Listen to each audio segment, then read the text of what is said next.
السلام علیکم ورحمۃ اللہ وبرکاتہ۔ میں امید کرتی ہوں کہ آپ سب خیریت سے ہوں گے۔ اللہ سے دعا ہے کہ اللہ پاک آپ سب کو اپنے حفظ و امان میں رکھے، آمین ثم آمین۔ آج آپ لوگوں کے سامنے میں حضرت حضرت عمر بن خطاب رضی اللہ تعالیٰ عنہ کا واقعہ بیان کروں گی، ایمان لانے کا۔ وہ کس طرح ایمان لے کر آئے اور ایمان سے پہلے وہ کس طرح تھے۔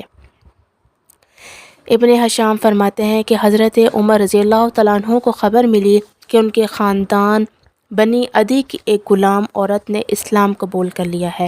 آپ نے اس وقت تک اب اسلام قبول نہیں کیا تھا۔ انہیں بہت غصہ آیا۔ آپ کا معمول تھا کہ روزانہ اس عورت کو اتنا مارتے کہ تھک جاتے۔ بالآخر اس مسلمان عورت سے کہتے کہ میں آج تمہیں اتنا مزید مارنا بند کر رہا ہوں، اسی لیے نہیں کہ میں تم پر ترس کھا رہا ہوں، بلکہ اسی لیے کہ میں تمہیں مار مار کر تھک گیا ہوں۔ اس عورت کو روزانہ ایسی اذیت دی جاتی تھی حتیٰ کہ حضرت ابوبکر صدیق رضی اللہ تعالیٰ عنہ نے اسے خرید کر آزاد کر دیا۔ اسی طرح جوزی نے اپنی کتاب تاریخ عمر بن خطاب میں لکھا ہے کہ ایک دن حضرت عمر رضی اللہ تعالیٰ عنہ خانہ کعبہ کے غلاف کے پیچھے چھپ گئے۔ اس وقت رسول اکرم صلی اللہ علیہ وسلم خانہ کعبہ میں نماز ادا کر رہے تھے۔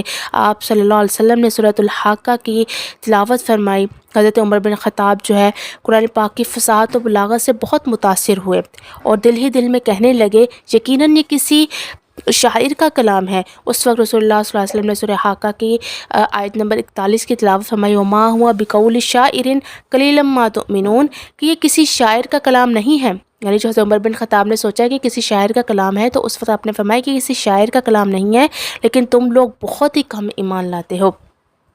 اس پر جو ہے نا، اس بات پر حضرت عمر رضی اللہ تعالیٰ عنہ دل ہی دل میں کہا پھر یہ ضرور کسی کاہن کا کلام ہے۔ اس پر رسول اللہ صلی اللہ علیہ وسلم نے سورہ حاقہ کی باقی آیت جو ہے وہ تلاوت فرمایا وَلَا بِقَوْلِ كَاهِنٍ قَلِيلًا مَا تَذَكَّرُونَ تَنزِيلٌ مِّن رَّبِّ الْعَالَمِينَ وَلَوْ يقولوا علينا بعض الأقاويل لأخذنا منه اليمين ثم لقطعنا منه الوتين وما منكم من أحد عنه حاجزين وإنه لتذكرة للمتقين وإنا لنعلم أن منكم مكذبين وإنه لحسرة على الكافرين وإنه لحق اليقين فسبح باسم ربك العظيم۔ یعنی ان کا ترجمہ ہے کہ نہ کسی کے کاہن کا کلام ہے، لیکن تم لوگ بہت کم فکر کرتے ہو، یہ تو پروردگار عالم کا اتارا ہوا ہے۔ اگر یہ پیغمبری ہماری نسبت کوئی بات جھوٹ بنا لاتے ہیں تو ہم ان کا داہنا ہاتھ پکڑ لیتے ہیں، پھر ان کی رگ گردن کاٹ ڈالتے ہیں، پھر تم میں سے کوئی ہمیں اس سے روکنے والا نہ ہوتا، اور یہ کتاب تو پرہیزگاروں کے لیے نصیحت ہے، اور ہم جانتے ہیں کہ تم میں سے بعض اس کو جھٹلاتے ہیں، نیز یہ کافروں کے لیے موجب حسرت ہے، بے شک یہ قابل یقین ہے، سو تم اپنے پروردگار کے نام کی تسبیح کرتے رہا کرو۔ حضرت عمر رضی اللہ تعالیٰ عنہ فرماتے ہیں کہ تلاوت قرآن سے میرا دل اتنا متاثر ہوا کہ اس دن مجھے یقین ہو گیا کہ اسلام ایک سچا مذہب ہے، لیکن میں اپنے آباء و اجداد کے مذہب کو چھوڑنے کے لیے تیار نہ تھا۔ حسب معمول اسلام کی بڑھ چڑھ کر مخالفت کرتا رہا۔ حضرت عمر رضی اللہ تعالیٰ عنہ سے اسلام کی دن بدن ترقی دیکھی نہ گئی۔ ایک دن ننگی تلوار لے کر اپنے گھر سے نکلے تاکہ توبہ نعوذ باللہ اسلام محمد صلی اللہ علیہ وسلم کا کام تمام کرتے ہیں، اس طرح اس نئے مذہب کا قلعہ کما ہو۔ راستے میں ان کا ایک دوست سے ٹکراؤ ہوا۔ دوست نے پوچھا کہاں کی ٹھانی ہے؟ حضرت عمر رضی اللہ تعالیٰ عنہ نے بتایا کہ حضرت محمد صلی اللہ علیہ وسلم کا کام نعوذ باللہ تمام کرنا چاہتا ہوں۔ دوست نے کہا پہلے اپنے گھر کو سنبھالو، تمہارے بہنوئی بھی مشرف با اسلام ہو چکے ہیں۔ حضرت عمر رضی اللہ تعالیٰ عنہ غصہ سے بھڑک اٹھے، اپنا رخ بہن کے گھر کی طرف کر لیا۔ مکان کے پاس کچھ تلاوت کی آواز سنی، سرعت سے مکان میں داخل ہونے لگے، جلدی سے داخل ہو گئے اور بہنوئی کو خوب پیٹا۔ بہن آڑے آئی تو اسے بھی مار مار کر زخمی کر دیا۔ بہن کے چہرے سے خون بہنے لگا۔ بہن پھر بھی کہتی جاتی میں گواہی دیتی ہوں اللہ کے سوا کوئی عبادت کے لائق نہیں، میں گواہی دیتی ہوں محمد صلی اللہ علیہ وسلم اللہ کے رسول ہے، سبحان اللہ۔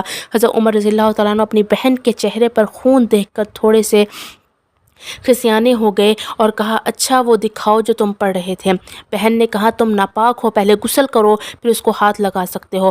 غسل کے بعد حضرت عمر رضی اللہ تعالیٰ عنہ سورۃ طٰ کی یہ آیت تلاوت فرمائی، طٰ ما انزلنا علیک القرآن لتشقیٰ الا تذکرۃ لمن یخشیٰ تنزیلا ممن خلق الارض والسماوات العلی الرحمن علی العرش عرش استوى له ما في السماوات وما في الأرض وما بينهما وما تحت الثرى وإن تجهر بالقول فإنه يعلم السر وأخفى الله لا إله إلا هو له الأسماء الحسنى وهل أتاك حديث موسى إذ رأى نارا فقال لأهلهم كثوا إني آنست نارا لعلي آتيكم منها بقبس أو أجد على النار هدى فلما أتاها نودي يا موسى إني أنا ربك فاخلع عليك إنك بالوادي المقدس طوى وأنا اخترتك فاستمع لما يوحى إنني أنا الله لا إله إلا أنا فاعبدني وأقم الصلاة لذکری۔ یعنی اس آیت کا ترجمہ ہے کہ اے محمد، ہم نے تم پر قرآن اس لیے نازل نہیں کیا کہ تم مشقت میں پڑ جاؤ، لیکن اس شخصیت کو نصیحت دینے کے لیے نازل کیا جو خوف رکھتا ہے۔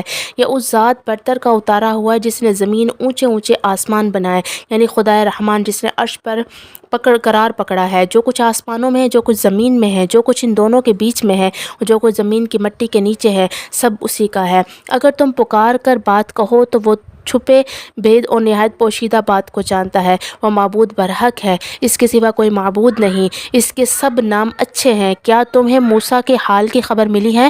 جب انہوں نے آگ دیکھی تو اپنے گھر کے لوگوں سے کہا کہ تم یہاں ٹھہرو، میں نے آگ دیکھی ہے، میں وہاں جاتا ہوں، شاید اس میں سے تمہارے پاس انگاری لاؤں یا آگ کے مقام کا رستہ معلوم کر سکوں۔ جب وہاں پہنچے تو آواز آئی، موسیٰ میں تو تمہارا پروردگار ہوں، دو اپنی جوتیاں اتار دو، تم یہاں پاک میدان یعنی پاک طویٰ میں ہو، میں نے تم کو منتخب کر لیا ہے، تو جو حکم دیا جائے اسے سنو، بے شک میں ہی خدا ہوں، میرے سوا کوئی معبود نہیں ہے، تو میری عبادت کرو اور میری یاد کے لیے نماز پڑھا کرو۔